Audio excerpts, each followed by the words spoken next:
Welcome back to the channel and the first tutorial in a little while, and we're going to look at flat bottom bunkers, which I get a big amount of requests for. They look really cool in the right scenarios. So we're looking here at Emery Beach, which is one I made for 2K at the start of the game. Now, the first big disclaimer on these, if you are not going to be committed to doing really detailed, slow, laborious sculpting that takes time and lots of precision, don't go for these. You can't half-ass them and expect them to be good. Secondly, they're really difficult, and even when you know what you're doing, they are very frustrating. And you have to be absolutely precise with when you are doing them and how you're doing them. And these ones, as you'll see, there's good reasons for it. We didn't have a complete version of the game. These ones aren't perfect, but they're good enough. But they can look great. They can look really menacing with the bunker sitting below the sand. And you have to do a ton of really good sculpting around them, but I think it looks awesome when you get them right. But like I say, we're going to look at how to do them, the sorts of things you might want to avoid, where you can kind of speed up a little bit, and kind of common mistakes I might see people make. So yeah, click into it and have a look. So I would divide success in this area into 3 different parts. The first one is getting the pans flat. That's the really time-consuming part. The second part, and probably more important, is getting the lips right. That's the part that's going to make these shine, because you won't really see the full effect until you do that sculpting behind it. And the third one's the one that you won't realise until you've got it wrong, which is the shaping of them, and where you choose to put them, and spacing. You want to allow more space here than you think. You do not need to tuck them right up against the green, because the sculpting will make them play closer than they actually appear. And I'd say the most common mistake I've typically gone through myself has been trying to put them too close, and then you simply can't do the sculpting work here that you need, which leads to things like this, where it's riding up a little bit, because the game can't handle that depth of sculpting in such a short space. So they're not all perfect, but they're pretty good. The second bit I would typically see is people kind of do it really quickly and expect that it's just a couple of flatten brush clicks and then off you go. There's a ton of detail work around the lips that we want to look at. You want to look at where you're going high, where you're going low, and also how these bits are tying into the rest of the environment around them. It's not uncommon for me to be sculpting out into here in a fairway to work with this bunker here to make it look natural. That sort of thing's really important. And if you don't do that, this kind of all falls flat on its face. But yeah, it does take a ton of time. So we're going to look at how you would go about doing this next, but there's a couple of examples. Okay, so what exactly are we looking for and how do we accomplish it? Well, latest work in progress project, which kind of prompted a few questions on this, which is why we're doing the tutorial, is a Ross one. And that, whilst these aren't flat bottoms per se, I've kind of been using the same sort of technique to sculpt them. You'll see that they're riding up a little bit more at the bottom, so we're flashing the sand a little bit. But there's a lot of similarities in that the bunkers aren't right up against the side of the green.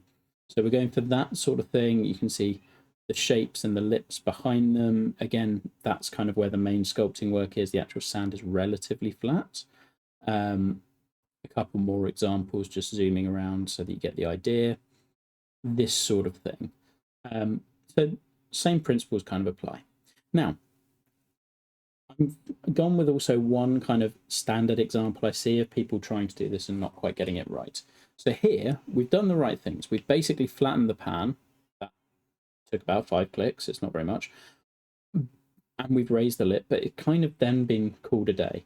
So you can see how around here it goes really flat just before the bunker. That's not the look you're looking for. You're looking for these lips going really pretty high up into the base of the bunker.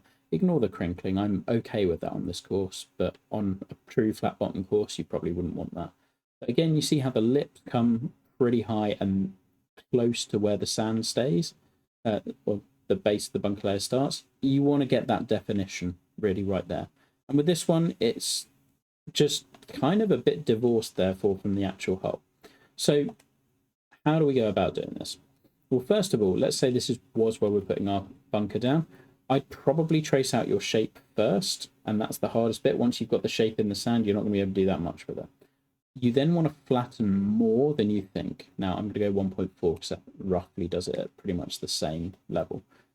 But you'll see immediately that's flattened. And the way the bunker texture works, unfortunately, we've got about a dip of 1.3 in the middle. Now, there's ways to, so first part, flatten all of the area around it. You've got to give yourself space to build that lip back up. I would then do the pan. So here, we know that it's 1.3 roughly in the middle. I'm just going to do this kind of by eye, but first click I'd do about there. Then the rest of it I would just do by eye. I'm not really looking. There are some like little hacks to this. So if you see at the top, we've got green height where it says 8.0. Like that's where my cursor is currently. And if I really want to be precise, you see how here it's 7.2. I should be working to 7.2 everywhere within here, and it's always going to be the same. That way it's definitely flat. Really, you don't need to be that precise, but that's how I did it on Emery. So,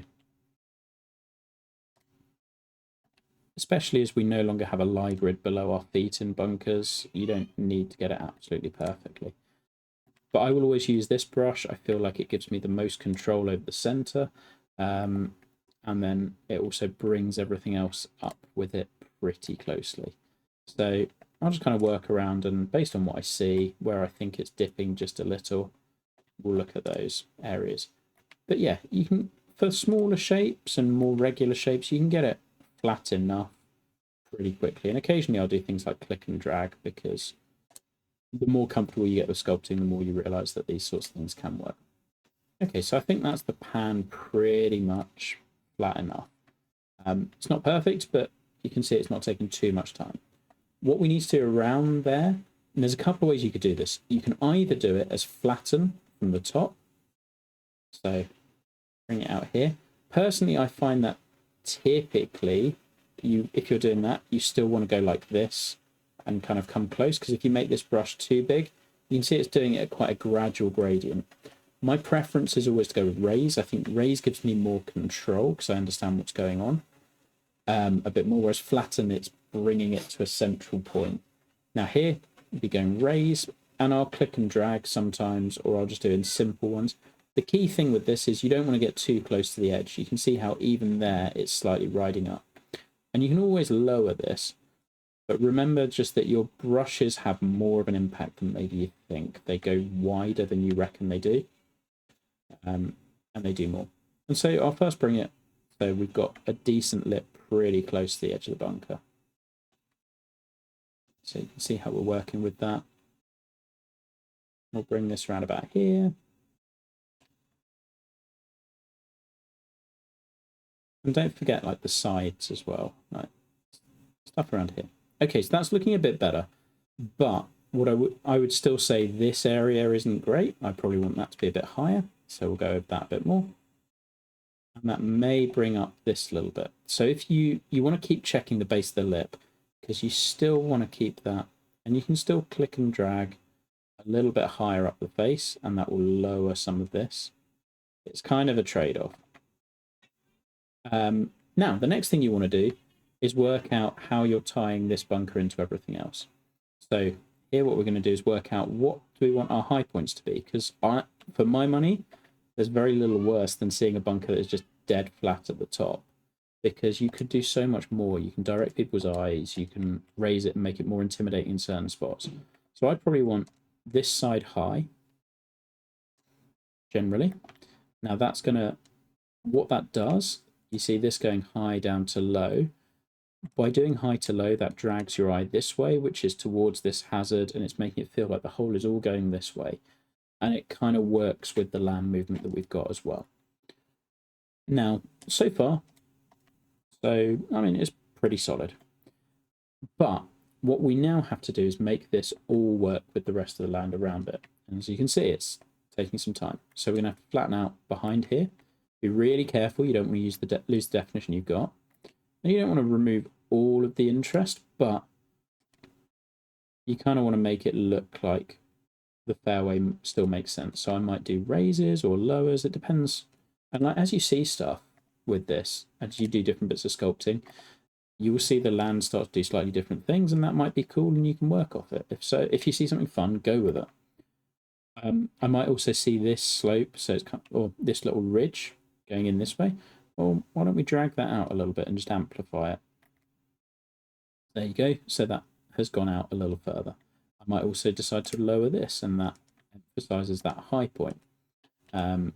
We may lower this because it all looks a bit one kind of dimension. Well, not one dimensional, but the slope that we've got is just doing one thing at the moment. So I might try and make almost a high ridge and then a second little ridge down here. And again, this sort of stuff is you get more used to the more you do it, and it's a mix of raises and lowers. I might go to there. Now, it's far from perfect, and I would be redoing this over and over again until I get it exactly right. Again, it takes time, and you don't really know until you start messing with it. But I think this is a much more interesting bunker than what we originally had. And it's doing more interesting things visually. See, that one, you can tell I've gotten too close to the side here. If that's the case, always undo, go back in, try again, just work a little further away. Still sort of close, but that I think I can work back in. Run lower brush just around there, pretty close. Okay, so now we've got it all flat, but then the next thing I would say is, like, how do we make this even better? Well, having a dead flat bunker on land that's moving really hard right to left has always seemed not quite right to me. So one thing I'll often do after the bunker is finished being sculpted is this sort of thing. So you can see our center of the brush is around about here, which means that it's like moving this bit 1'7", this bit nothing, and then on a gradient in there, which basically means that it's tilting the whole land this way. Because it makes sense to me that whilst this is flat, the natural gradient is going this way, so it should be flat to that gradient rather than dead flat, because that way you end up with a hill, dead flat, hill, which doesn't look natural. So I want to emphasize all of those slopes, so we're going to lower down this way. I'm going to raise up this side. And I might lower down in front a little bit as well. The benefit of that is it makes the bunker really visible. Now, it's only a little thing, but I think this makes a huge difference in how this all works. I also don't currently like the fact that we've got this bunker edge going into here, so I'd probably do some other bits of sculpting down here as well. Whether it's little raises or dips, probably lower some of this bit as well. Gotten a little pointy here.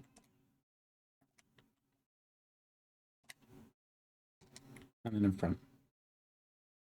And the other thing is that, I mean, this shape just simply doesn't work for this course. That's fine. And I think you have to blend that, but it was the easiest one to show what I wanted to do. So that's how I'd work it in and kind of make it all fit. Major mistakes I see, again, it's this spacing. I think you need at least 3.5 yards to really do it. Like, that's the closest you can push it before you're always interfering with the lip. But if you look at how this is playing, if you were tucking a green just here, like, that's green side. You've got a lot of sculpting. 5'5" and 6 yards is comfortably enough. But if you're laying down holes on flat land, it doesn't always look like that. So just bear that in mind when you're laying it out. Secondly, if you are doing greenside stuff, be aware that once you flatten this bunker, it is going to impact on your green. In order to, when I have to redo this one, for example, in order to do that, I'm going to have to flatten all of this and start over. And that's going to impact that green sculpting. We have to build back up. You've got to bear that in mind. The bunkers have to come first, and then you do your green pad from there. The other like little tricks you could use, I'm reluctant to show people this because I think it leads to you chasing the wrong things. You can always bring in a water plane and put it and just see where the land is. As you can see, it's kind of working with that gradient. So, but it is pretty flat in that it's moving up that gradient consistently in the way I wanted it to. Maybe this bit's a little low, but you can do that. Obviously, if you place the water, it causes issues because it shrinks the sand unless you do 2 water planes, and yeah, difficult. That's basically it. It's kind of the same as the pot bunker one that I did. The more complex your shapes and the larger they become, the longer these take. As you can see from this video, it's taken 14 minutes to give an overview and to do one bunker that I'd probably be redoing anyway. Granted, it's got a rubber shape, and there won't be a bunker here anyway, but it was a good place to show you. Now, as for the Rossi ones, like I say, I don't mind flashing the sand a little bit. I think in-game that's not a bad thing because it does show the sand is there. If you go dead flat, often those bunkers are really hard to show. And if your work with sight lines is not great, that can be hard. Now, therefore, one of the things you want to be developing with this is that constant checking of, can I see those bunkers, or at least can I see where the bunker is based on the lip. So things to improve your sight lines: make sure that you are lowering the area in front of the bunker. Again, this brush is great.